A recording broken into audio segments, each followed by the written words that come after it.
സ്വരാജ് മത്സരരംഗത്ത് നിന്ന് പിന്മാറാൻ പരമാവധി പരിശ്രമിച്ചതാണ്, ശുപാർശ ചെയ്യിച്ചതാണ്. അദ്ദേഹം എന്തുകൊണ്ട് അദ്ദേഹത്തിന് ജയിക്കാൻ സാധിക്കില്ല എന്ന് അദ്ദേഹത്തിന് അറിയാം. ഒരു തോൽവി ഏറ്റുവാങ്ങണമെന്നുള്ളതാണ് അദ്ദേഹത്തിൻ്റെ മനസ്സിലെ ക്വസ്റ്റ്യൻ. പാവം അദ്ദേഹത്തെ മത്സരിപ്പിച്ചതാണ്. കമ്പൽസറി മത്സരം.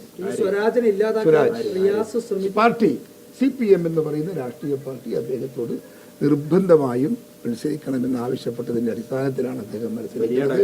സ്വന്തം ഇഷ്ടപ്രകാരമല്ല, അദ്ദേഹത്തിന് സന്തോഷമില്ല എന്നാണ് അദ്ദേഹവുമായി ബന്ധപ്പെട്ട് അടുത്ത് നിൽക്കുന്ന ആളുകൾ ഞങ്ങളൊക്കെ പറയുന്നു. ഈ PV അൻവറിന്റെ സാന്നിധ്യം നിലമ്പൂർ മണ്ഡലത്തിൽ അത്രയും നിർണായകമാണെന്ന് UDF കണക്കുകൂട്ടുന്നു.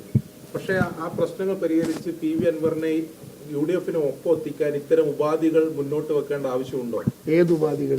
അതായത് ഈ സ്ഥാനാർത്ഥിയെ സംബന്ധിച്ച് പ്രശ്നമില്ല എന്ന് PV അൻവർ നേരത്തെ തന്നെ വ്യക്തമാക്കിയതാണ്. അതിൽ ആദ്യം ഉണ്ടായ ആശയക്കുഴപ്പം മാത്രമാണ് ഉണ്ടായിരുന്നതാണ് മനസ്സിലാക്കുന്നത്.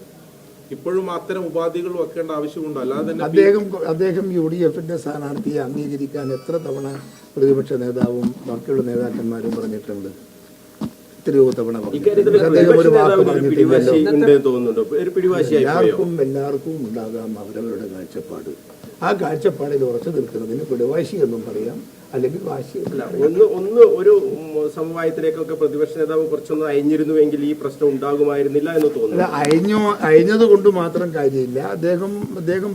അദ്ദേഹം അയ്യുമ്പോൾ അൻവറും കൂടെ അയ്യണം.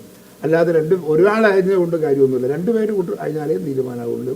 അത് അങ്ങനെ ഒരു തീരുമാനം വന്നെങ്കിൽ പ്രതിപക്ഷ നേതാവ് ഇത്തിരി അയഞ്ഞ് അദ്ദേഹം അൻവറുടെ വികാരത്തെ ഒന്ന് മയപ്പെടുത്തി കൈകാര്യം ചെയ്യാൻ സാധിക്കുമായിരുന്നു എന്ന് എനിക്ക് തോന്നുന്നു.